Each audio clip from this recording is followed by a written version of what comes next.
Bhavnagar LCB police પેટ્રોલિંગમાં હતી ત્યારે મળેલી બાતમીના આધારે કરચલીયાપરામાં પીપળાવાળા ડેલાના ખાંચામાંથી જાહેરમાં જુગાર રમતા 6 જેટલા શખ્સને ઝડપી લીધા હતા। ભાવનગર એલસીબી પોલીસે કરચલીયાપરાના પીપળવાળા ડેલાના ખાંચામાં જાહેરમાં જુગાર રમતા કાનાભાઈ રામજીભાઈ મેં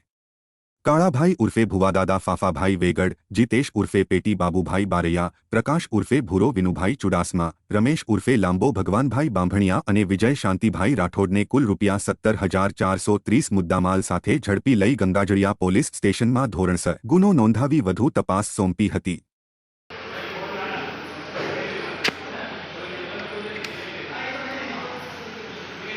થઈ જાવ ના